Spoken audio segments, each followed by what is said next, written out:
This next section I'm going to call message in a bottle or tumbler or glass, okay?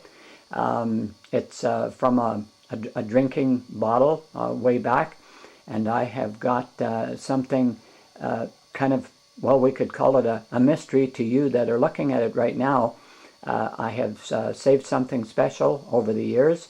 It was given as a gift to me by a Christian military pastor several years ago. So you're probably pretty excited to try to wonder and find out what actually is in this drinking tumbler, and I'm going to show you right away. It's a lesson that I like to teach people and show them about history, about each one of ours personal history. So just stand by and I will open up the tumbler and then you can see what's inside.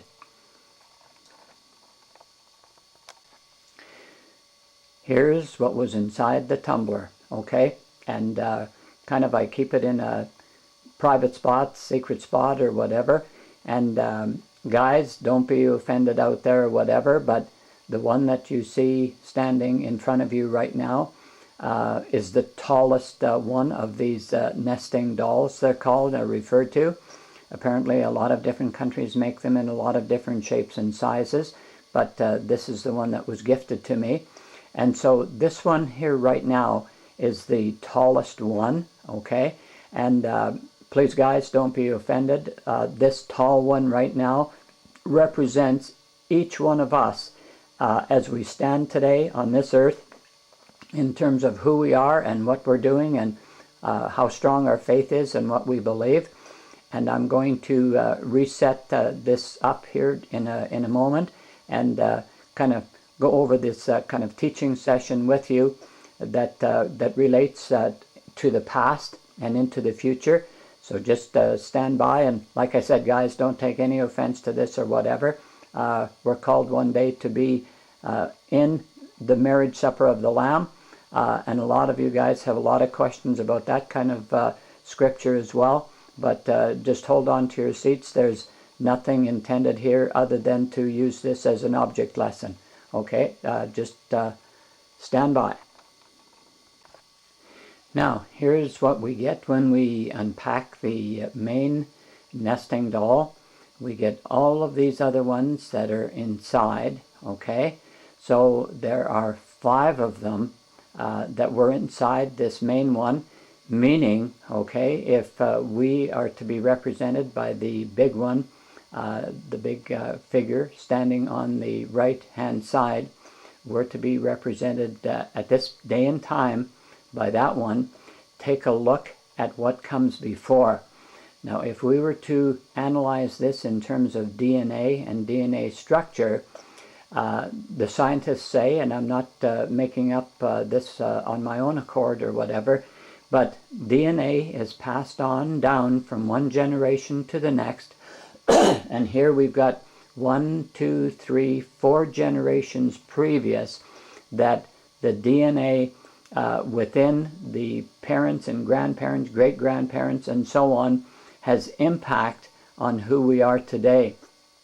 Now, there are many, many things handed down through the DNA, and that is why doctors will ask you when you are going in for kind of a yearly checkup or an analysis due to some sort of situation or problem that you're having, the doctors will always ask you about your family history, because some of the things that we may contract today, whatever those things may be, a lot of them are genetic. They are passed down through the DNA from generation to generation.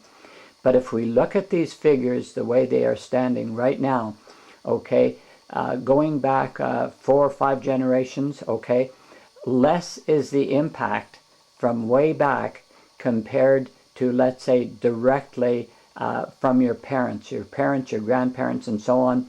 That is represented by the first 2 that are on the left side of who we are today.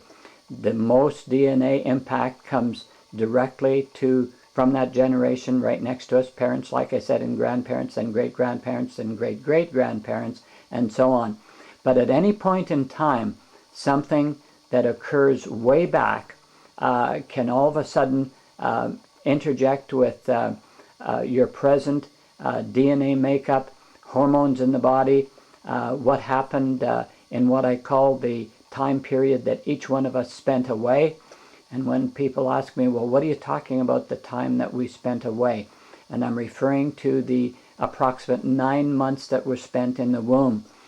Whatever happens there is influenced totally by the mother's body upon the unborn child, whether it's music, whether it's bickering and fighting in the family, whatever it is, has direct influence on the character and what's going to happen in the present life and where we are today, which is represented there by the largest standing person.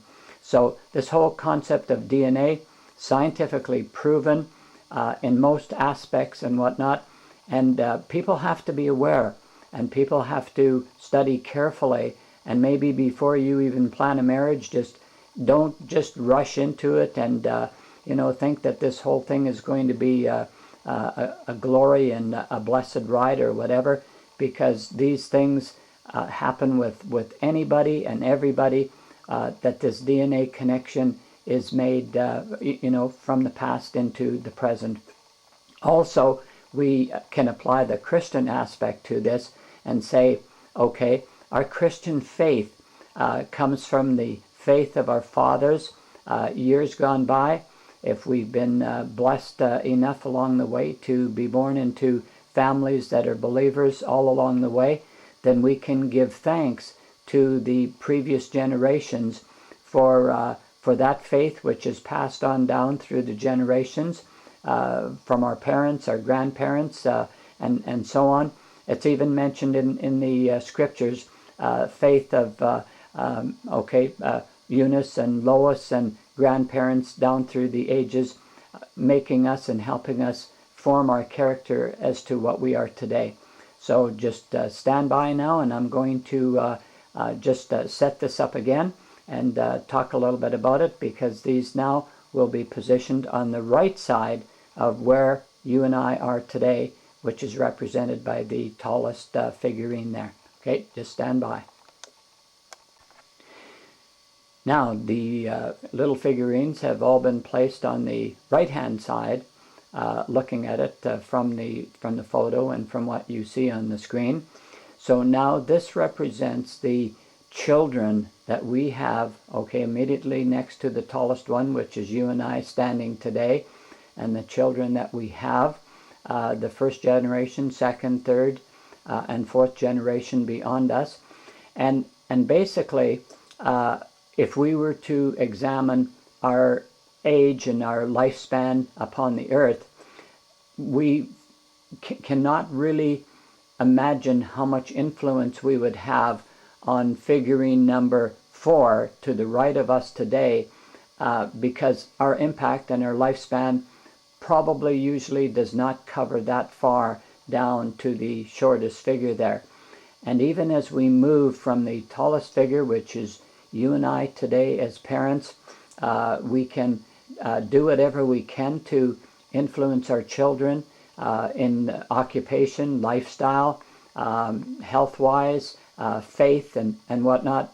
But ultimately, the decision is left to each one of us individually as people to accept the Lord in hopefully the earliest age possible, and to live that life out fully day by day. And I say that, okay, with absolute respect and whatnot, not just think, okay, on Sundays that we do our best, we dedicate the entire day to the Lord and to not working and doing things like that, and I believe that to be true, of course, but we are to sanctify every single day.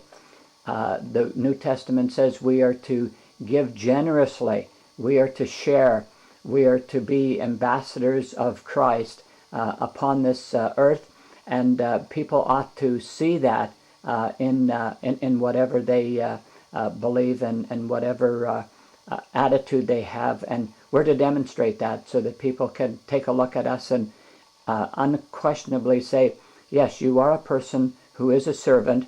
You're not thinking about self. You have a servant attitude, and that's what we all are supposed to do, with integrity. Live our lives, pass it on from generation to generation in the best possible way we can. And so I hope that you've enjoyed this little teaching. The DNA also passes on from generation to generation. People can, all of a sudden, things happen, whether they be associated with health or whatever. Every single marriage definitely does not turn out to be something that is totally good in terms of history from the other side as well. But this is something that we have to learn along the way, to look at very subjectively and objectively, that we do not live in an absolutely perfect world. We're headed for that, but there's only two directions. There's two choices to make in life, basically, and that's to believe or not to believe. And the decisions that we make cause us either to go in one direction or another. We either go up into the heavens or we go down. So hopefully you've enjoyed this little object lesson, and take care, and blessings to each and every one of you as we go forward in a servant attitude, in the fullness of joy, carrying His blessing and administering it to others the best way we can.